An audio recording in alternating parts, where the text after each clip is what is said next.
I'm standing here as president because of the education that I received. As Chris said, my father left my family when I was 2 years old. And I was raised by a single mom. And sometimes she struggled to provide for me and my sister. But my mother, my grandparents, they pushed me to excel.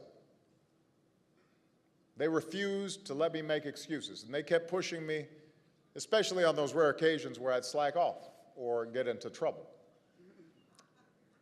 They weren't that rare, actually. I'm sure nobody here has done anything like that. I'm so blessed that they kept pushing. I'm so lucky that my teachers kept pushing, because education made all the difference in my life. The same is true for Michelle. Education made such a difference in her life. I mean, Michelle's dad was a city worker, had multiple sclerosis, had to wake up every day, and it took him a couple hours just to get ready for work. But he went to work every day.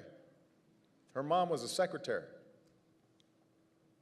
went to work every day and kept on pushing her, just like my folks pushed me. That's what's made a difference in our lives, and it's going to make an even greater difference in your lives. Not just for your own success, but for the success of the United States of America. Because we live in a new world now. It used to be that you didn't have to have an education. If you were willing to work hard, you could go to a factory somewhere and get a job. Those times are past. Believe it or not, when you go out there looking for a job, you're not just competing against people in Nashville or Atlanta. You're competing against young people in Beijing and Mumbai. That's some tough competition. Those kids are hungry. They're working hard. And you'll need to be prepared for it. And as a country, we need all of our young people to be ready. We can't just have some young people successful. We've got to have every young person contributing, earning those high school diplomas and then earning those college diplomas or getting certified in a trade or a profession. We can't succeed without it.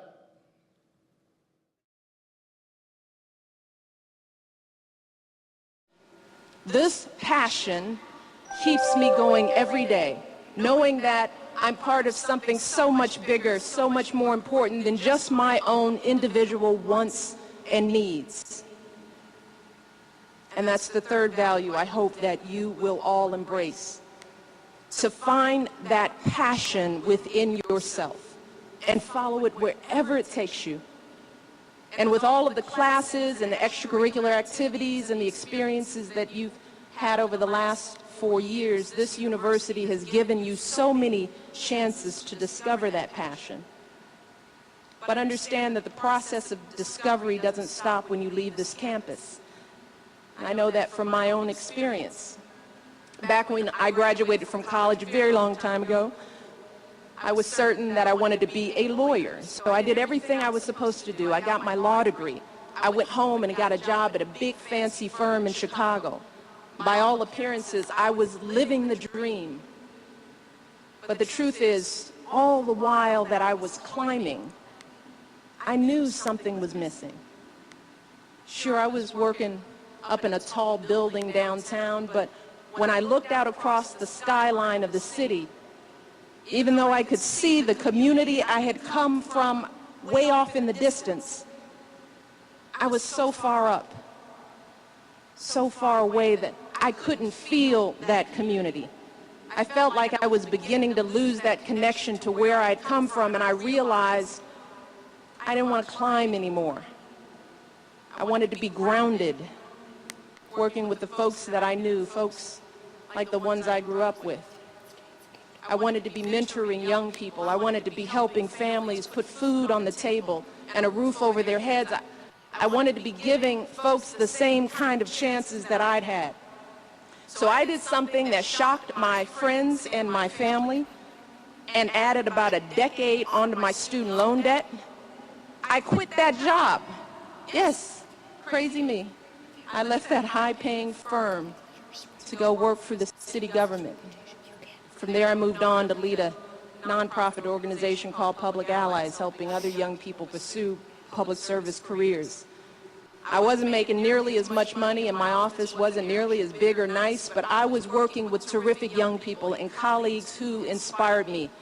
I found that I would wake up every day with excitement, a sense of purpose and possibility, because I was finally doing something that made me feel fully alive.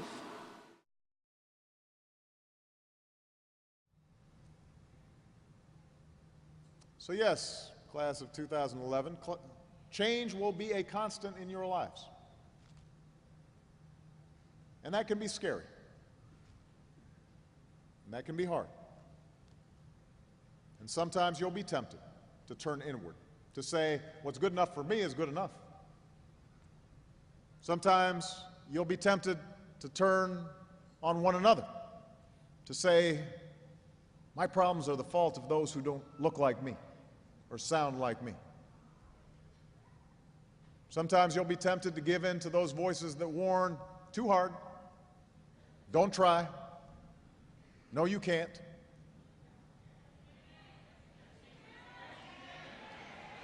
But I have faith you will reject those voices.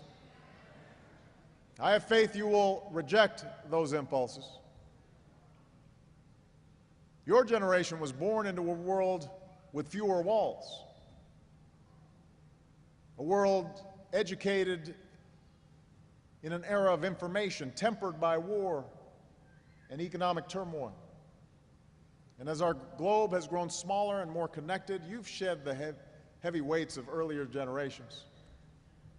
Your generation has grown up more accepting and tolerant of people for who they are, regardless of race or gender or religious belief, regardless of creed or sexual orientation. That's how you've grown up.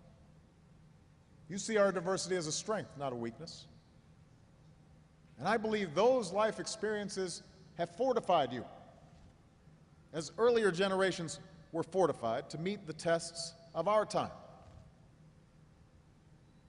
Everything I have seen of your generation has shown me that you believe as deeply as any previous generation that America can always change for the better.